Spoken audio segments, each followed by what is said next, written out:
Monsieur, bonsoir et bienvenue au 19h de ce 23 avril. À la une de l'actualité, la réunion consultative des dirigeants de l'Algérie, la Tunisie et la Libye souligne la nécessité d'unifier les positions et d'intensifier la concertation. Un premier pas vers un nouveau partenariat pour plus de sécurité, de stabilité et de développement dans la région.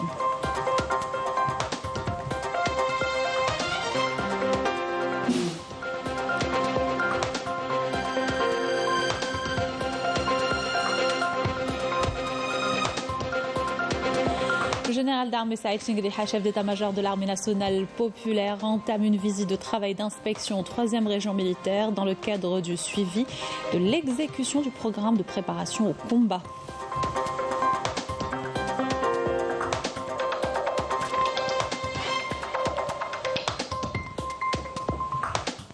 Ouverture du sommet africain du digital, une édition avec la participation de 11 pays africains et européens, représentés par plus de 100 délégués, une centaine de start-up et micro-entreprises. Les détails tout à l'heure.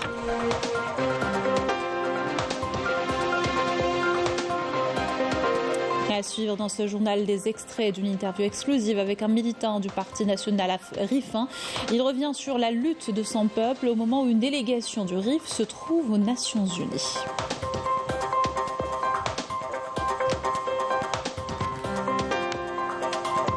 Avant-première du film documentaire Ag Aberka, Soleil de Nadjer, qui retrace le parcours et la vie du Moudjahid et chef de la résistance populaire au Tassili. Bienvenue à tous, heureuse de vous retrouver. La nécessité d'unifier les positions et d'intensifier la concertation, soulignée hier à l'issue de la réunion consultative entre l'Algérie, la Tunisie et la Libye. Et les dirigeants des 3 pays se sont rencontrés à Tunis où ils ont paraphé un communiqué final, un premier pas vers un nouveau partenariat pour plus de sécurité, de stabilité et de développement dans la région. Amel Bouar.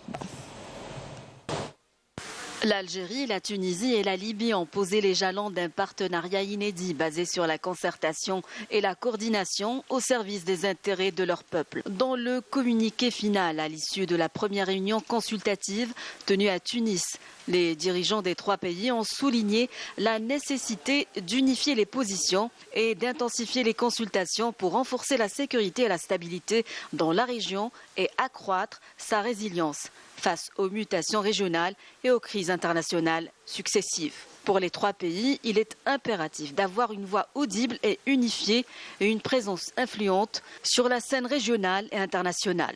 Autre point fort mis en avant, l'attachement des 3 pays à l'indépendance des décisions nationales émanant de la volonté de leurs peuples respectifs, mais aussi la nécessité de mettre la région à l'abri des dangers des ingérences étrangères. À ce titre, les 3 pays ont exprimé le rejet total des ingérences étrangères dans les affaires libyennes, soutenant l'organisation d'élections à même de préserver l'unité et la stabilité du pays, tout en soulignant le rôle pivot des pays voisins de la Libye.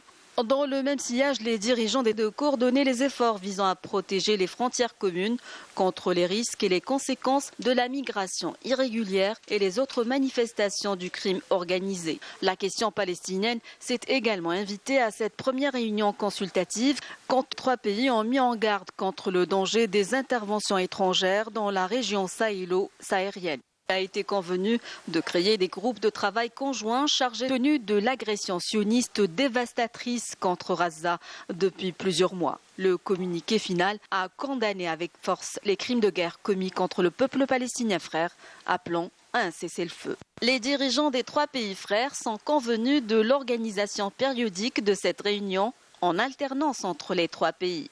Il s'agira non seulement d'aborder des dossiers politiques et sécuritaires, mais aussi économiques et sociaux. Une démarche qui traduit l'engagement des 3 pays à relancer l'action commune dans le cadre du Maghreb arabe pour répondre aux intérêts et aux aspirations des peuples de la région et relever les défis multidimensionnels. Dans le cadre de ces visites régulières aux différentes régions militaires et du suivi de l'exécution du programme de préparation au combat au titre de l'année 2023-2024, le général d'armée Saïd Chinguedeha, chef d'état-major de l'armée nationale populaire, entame une visite de travail d'inspection aux 3e région militaire. Yannis Saïd Belkacem. La visite a été entamée depuis le secteur opérationnel Sud-Tindouf, où après la cérémonie d'accueil donnée par le général-major Mustafa Ismaili, commandant de la 3e région militaire.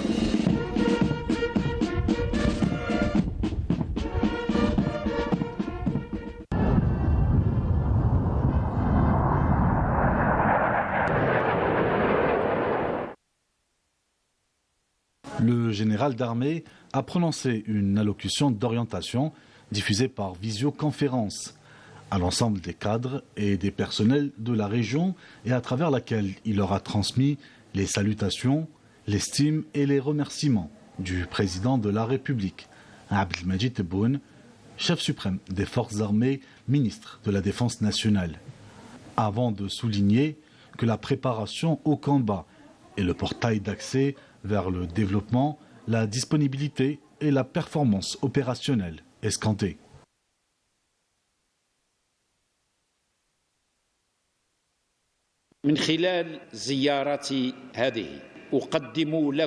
Je saisis l'occasion de cette visite pour transmettre les salutations, l'estime et les remerciements du président de la République, chef suprême des forces armées, ministre de la Défense nationale, à l'ensemble des personnels de cette région mobilisés sur chaque parcelle de ses frontières.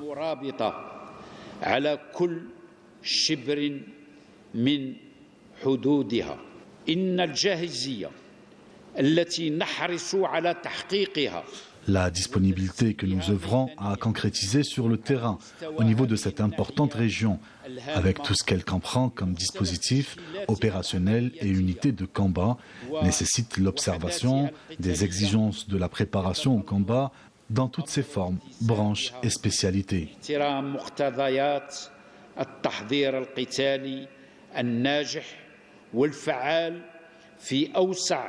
صواره وأشكاله ومختلف تفرعاته وتخصصاته ذلك أن من بين عوامل القوة ذات النتائج الأكيدة والفعالية الثابتة.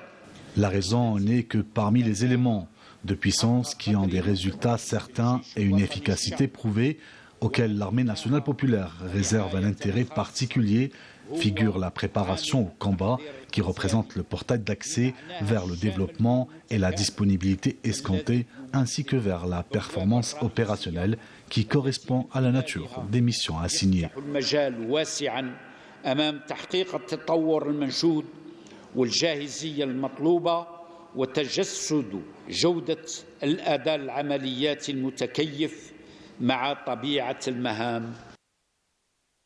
Le général d'armée a souligné que l'armée nationale populaire veille à l'aune des développements régionaux et internationaux à entreprendre des démarches rationnelles et réfléchies basées sur les combinaisons entre l'acquisition des aptitudes au combat et du professionnalisme élevé.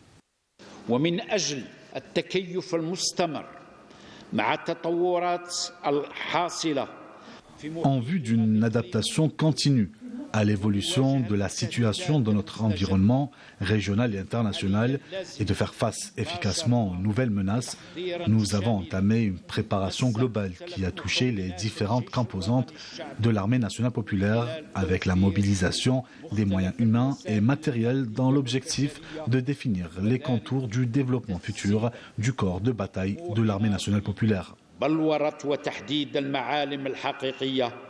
لتطوير المستقبل لقوام المعركة للجيش الوطني الشعبي. هذه الخطوات المدروسة والعقلانية جعلنا منها في الجيش الوطني الشعبي سلوكا يوميا يزاوج بين اكتساب المهارة القتالية والاحترافية العالية. Au sein de l'armée nationale populaire, nous avons fait de ces démarches rationnelles et réfléchies un geste quotidien qui combine l'acquisition des aptitudes au combat et du professionnalisme élevé à travers l'entraînement continu et l'exécution d'exercices de différents types, avec la foi en la cause nationale, la fidélité au serment des martyrs, l'imprégnation des valeurs patriotiques, le sens du sacrifice et la défense des intérêts vitaux du pays en toutes circonstances.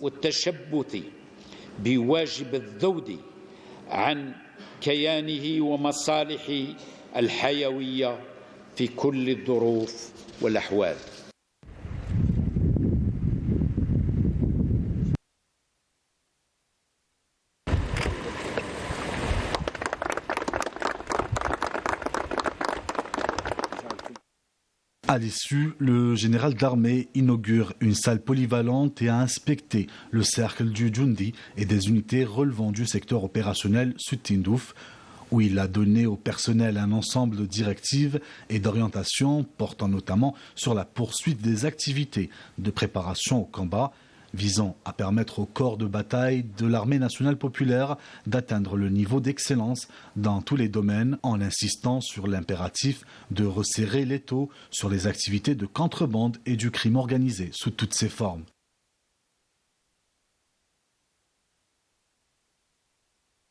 Ces clarifications à présent du ministère des Affaires étrangères de la communauté nationale à l'étranger dans le cadre de l'amélioration globale des prestations des représentations diplomatiques et consulaires, notamment pour ce qui a trait au dossier du rapatriement des Algériens décédés à l'étranger.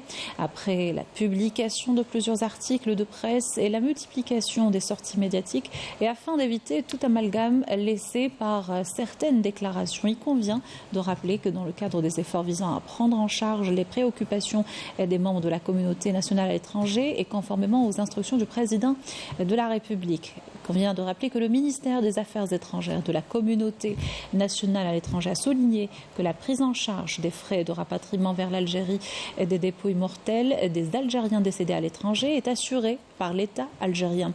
Les nationaux algériens résidents ou non résidents, y compris ceux en situation irrégulière, décédés hors du territoire national, sont concernés par la prise en charge des frais de rapatriement de leurs dépouilles indépendamment de leur situation financière. L'opération couvre les frais de transport terrestre dans le pays de décès, transport aérien vers l'Algérie ainsi que les frais des actes préalables, toilettes mortuaires, la mise en cercueil, éventuels frais administratifs et taxes.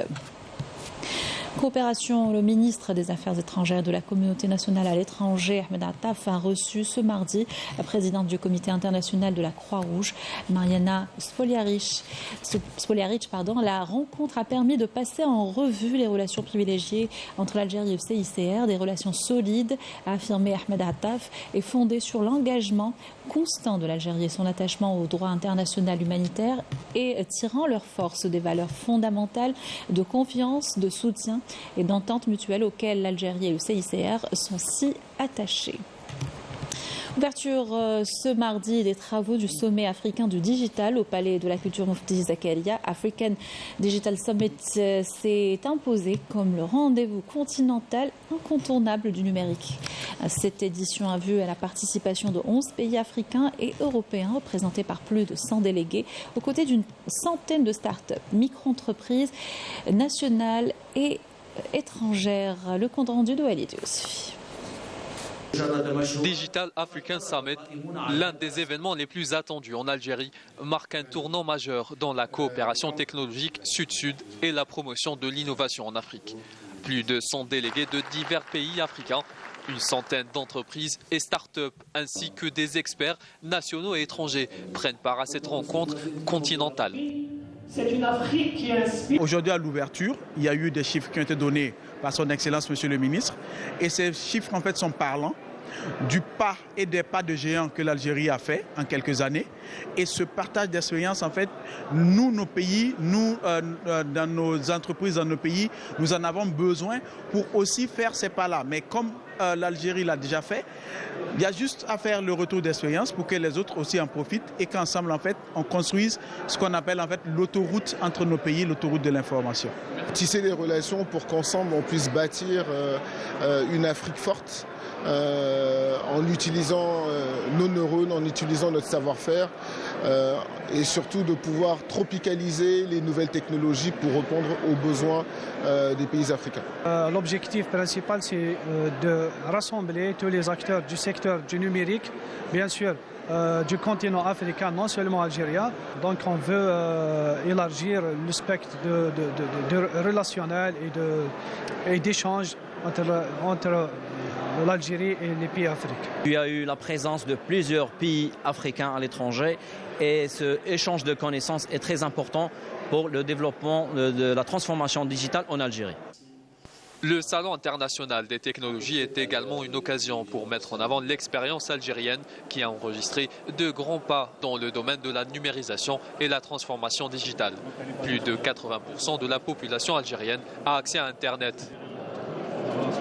C'était une occasion aussi de rencontrer les acteurs du secteur, de les écouter. Et vu le caractère panafricain de cet événement qui a connu la participation de plusieurs pays, d'une centaine de délégations de pays africains, c'était une opportunité aussi de voir comment, entre eux et leurs partenaires africains, comment ils peuvent identifier des opportunités de collaboration et de coopération. Cet événement s'ajoute à une longue liste d'initiatives qui ont été entreprises par l'Algérie dans le but de promouvoir la coopération entre l'Algérie et les différents pays africains et d'améliorer également l'intégration économique avec les différents pays qui nous entourent. Le Salon international des TIC se poursuit jusqu'au 25 avril avec au programme des interventions autour de l'infrastructure technologique, la cybersécurité, l'intelligence artificielle ou encore les fintech. Inauguration ce mardi du siège de la nouvelle cour de justice de Tébessa, une structure équipée des plus récentes technologies et moyens nécessaires pour présenter un service de qualité aux citoyens. Et c'est ce qu'a mis en avant le ministre de la Justice, garde des Sceaux, qui a supervisé l'opération. Abdelrachid Tambi a souligné l'importance de maîtriser le processus de numérisation afin d'améliorer les services fournis par le secteur de la justice. Il a affirmé également que la loi organique à venir réalisera des acquis additionnels aux travailleurs du secteur. Et ce triste incident survenu à Oran ce matin, 6 élèves ont été blessés suite à l'effondrement du plafond d'une classe de 2e année primaire dans l'école Souya Rahou à Boutlis. L'un d'eux se trouve dans un état critique. Il a été admis aux urgences médico-chirurgicales du CHU Dr Benzeljeb avec un 2e enfant. Les autres blessés ont pu quitter l'établissement après les soins et les examens nécessaires et où le wali d'Oran, Saïd Sayoud, s'est déplacé pour s'enquérir de leur état de santé. Les services de la sûreté ont ouvert une enquête pour déterminer les circonstances de cet incident.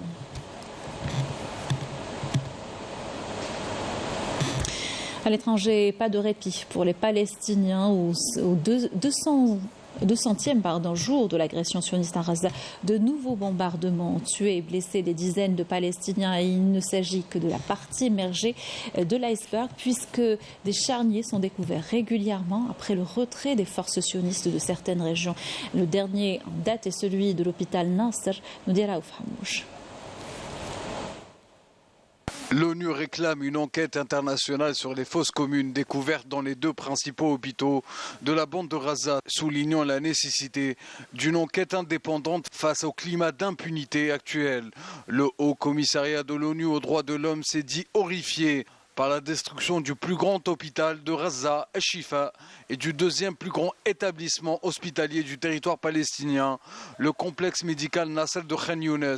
Le haut commissaire aux droits de l'homme, Volker Turk, a demandé que des enquêtes indépendantes, efficaces et transparentes soient menées avec l'aide d'enquêteurs internationaux. Des corps de plus de 300 Palestiniens enterrés dans la cour de l'hôpital Nasser à Khan Younes ont été découverts mains liées, yeux bandés et exécutés. Depuis 3 jours, les équipes de secours récupèrent les dépouilles des enfants, des femmes et des patients de l'hôpital assassinés par les forces d'occupation de l'entité sioniste. Des centaines de Palestiniens sont toujours portés disparus suite au massacre de Khan Younes. Au total, plus de 2000 Palestiniens sont toujours portés disparus après le retrait des forces d'occupation de plusieurs zones de la bande de Gaza. La communauté sahraoui de France dénonce les assassinats et les meurtres prémédités et toutes les violations du droit international par l'occupant marocain. Dans un communiqué à l'occasion du 8e anniversaire de l'assassinat du syndicaliste et activiste sahraoui Brahim Saïka, la communauté appelle le Conseil de sécurité de l'ONU, l'Union africaine et le CICR à protéger les civils sahraouis. Elle exige la libération des prisonniers politiques sahraouis et des prisons marocaines. Cette interview exclusive accordée à Canal Algérie par un activiste politique et militant du Parti national du RIF, le PNR, sous couvert de l'anonymat pour des raisons de sécurité. Il est revenu sur le long combat du peuple du RIF, une interview qui coïncide avec le déplacement d'une délégation représentant le peuple rifin aux Nations Unies. Amal Bouarba.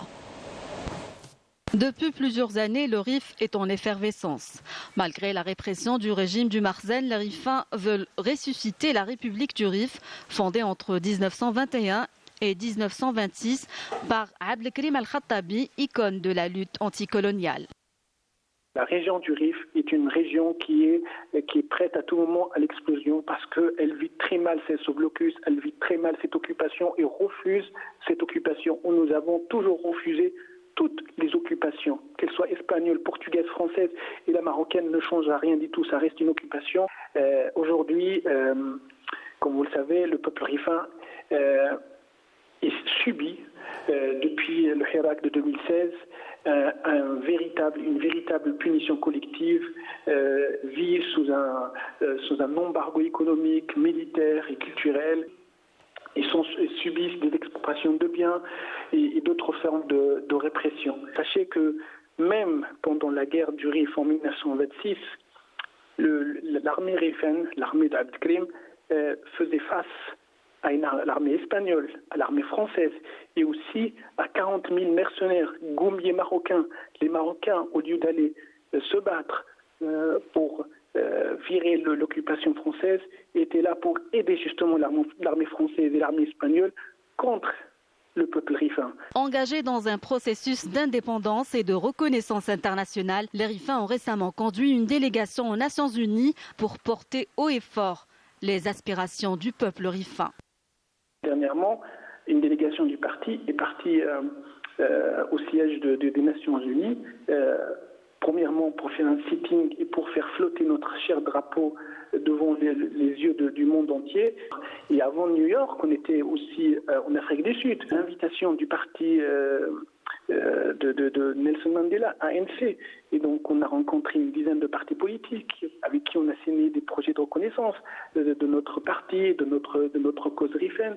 Et donc on a aussi un projet de l'ouverture d'un bureau de représentation là-bas. On essaye de récolter, de collecter tous les documents juridiques et historiques détenus aujourd'hui par les pays européens, notamment la France, l'Espagne et autres. Et donc, dans l'idée, c'est d'avoir un dossier un dossier solide, un dossier documenté pour pouvoir un jour le présenter devant la Cour de justice internationale. Une déconvenue de plus pour le régime du Marzen qui s'enfonce dans l'ignominie.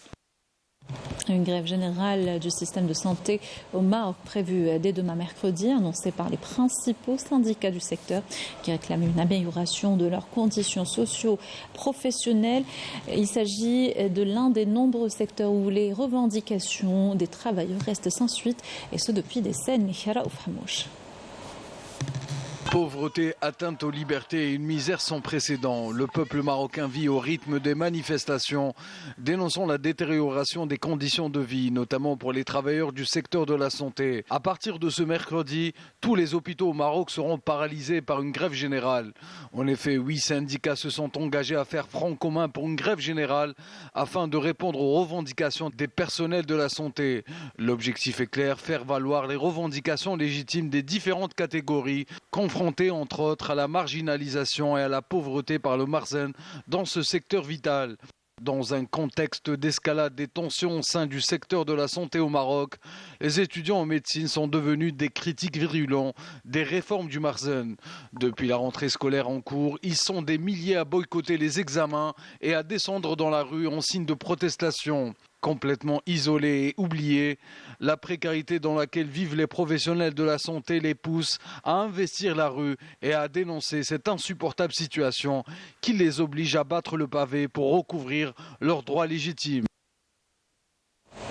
Retour dans le pays pour parler sport et football avec l'affrontement ce soir entre le Mouloudia d'Alger et le CS Constantine, un match qui se jouera à huis clos au stade Miloud Hadfi d'Oran. C'est la première des 2 demi-finales de la Coupe d'Algérie de football.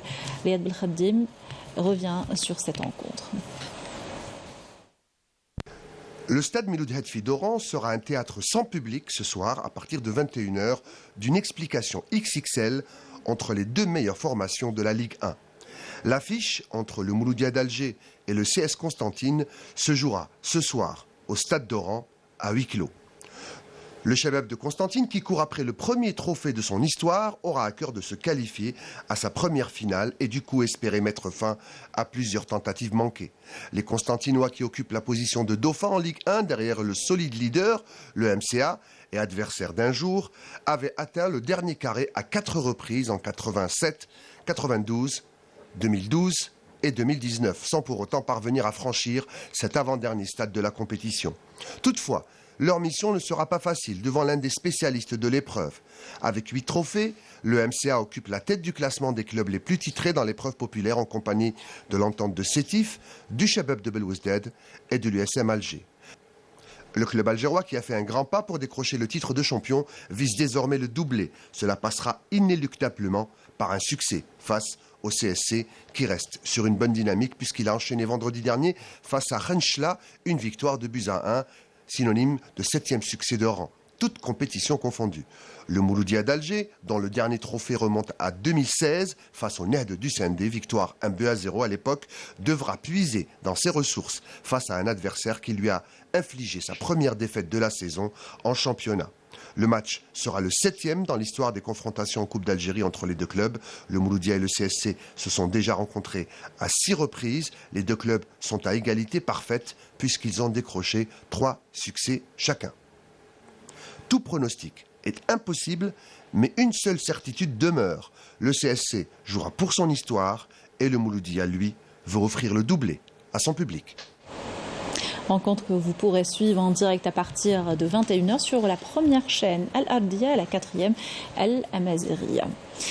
Du cinéma pour terminer avec l'avant-première du film documentaire Ag Abekda, Soleil de Nadjer, réalisé par Chefia Benarab. Le film retrace le parcours et la vie d'Ibrahim Ag Abekda, chef de la résistance populaire au Tassili Nadjer et Moudjahid au sein des rangs de la révolution de libération nationale. La projection a eu lieu à la salle Ibn Zaydoun à Riyad el-Fath devant une salle comble. Hanan Bourayou, Nakhla Al-Arabi. Inexpugnable Tassili Nadjer. Si vaines ont été les tentatives expansionnistes et séparatistes coloniales, le mérite revient aux populations du sud-est algérien et à leur tête le Moudjahid Ag Abekda, leader de la résistance populaire dont le parcours a fait l'objet d'un film documentaire projeté en avant-première hier qui retrace le combat de cette figure de proue de la révolte Targhi contre l'occupation française. Le court-métrage évoque également les sacrifices consentis par les habitants de cette région du sud-est algérien et leur implication dans la guerre de libération nationale. Le patriotisme qui coulait dans les veines du leader Ibrahim Ag Abekda et dans celle de tous les enfants du Tassili, du Hogar et de l'Algérie tout entière est le même qui coule aujourd'hui dans les veines de leur progéniture. Ce sont les mêmes valeurs qui participent à contrer toutes les tentatives de déstabilisation fomentées en permanence.